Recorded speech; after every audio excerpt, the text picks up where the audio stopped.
Attention, je suis conscient que le sujet qui va être traité est sensible. Cependant, j'ai le droit de représenter le prophète de l'islam pour parler de sa vie. Si vous voulez en savoir plus, lisez la description. Ah oui, et cette histoire est tirée d'une histoire vraie, inspirée de faits réels, mais avec des moments inventés par la tradition aussi, faut pas déconner. Bref, bon visionnage. Salut, je m'appelle Mahomet ou Muhammad en version arabe, et voici mon Draw My Life.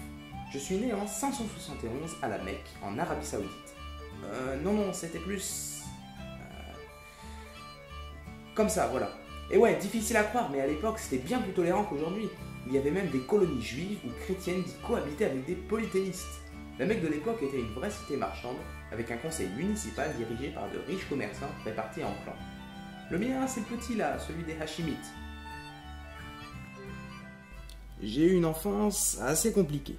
Ma mère étant très pauvre, j'ai d'abord été élevé par une bédouine avec laquelle j'ai appris le métier de berger.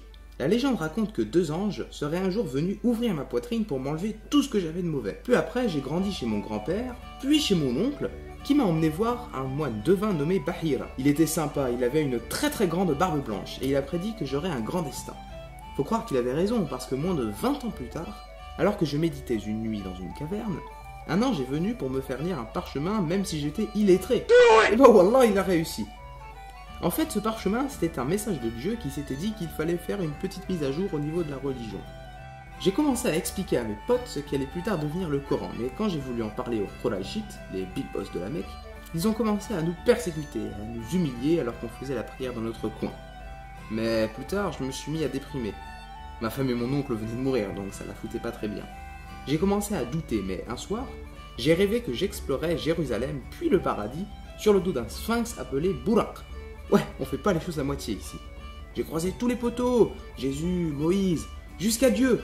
Ça m'a réconforté. Ensuite, en 622, j'ai décidé de fuir la Mecque parce que ça devenait sérieusement dangereux. Ma tête était mise à prix par les Qurayshites, évidemment.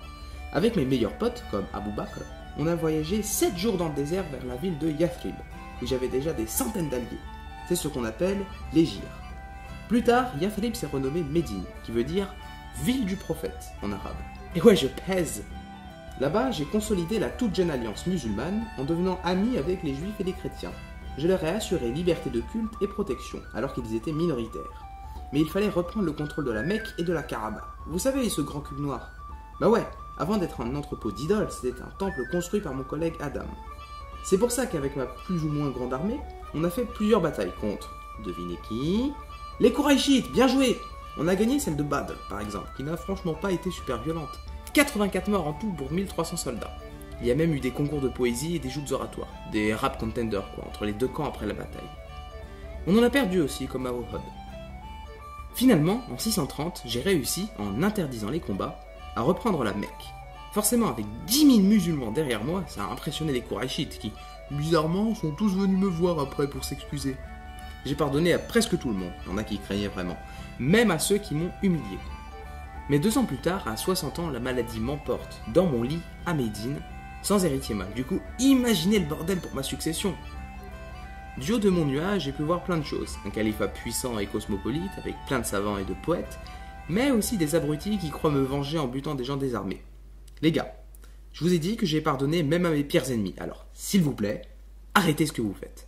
Sérieux. Bon, je crois que mon Draw My Life se termine. Vous avez pu voir qu'en fait, mon époque n'a rien à voir avec la perception qu'en ont les djihadistes. Les premiers musulmans et moi-même étions parfois super potes avec les chrétiens et les juifs. Et j'ai même pardonné à mes ennemis qui m'avaient humilié. Comme quoi... Bref, sinon vous pouvez vous abonner à la chaîne de l'Islamothèque, ce qu'il dit change des djihadistes. Si j'étais encore vivant, wallah, je m'abonnerais direct. En plus, c'est toutes les 2 semaines, ça vaut vraiment le coup. En tout cas, merci d'avoir regardé, je vous aime. Vraiment. Bon, sur ce, je vous dis salam.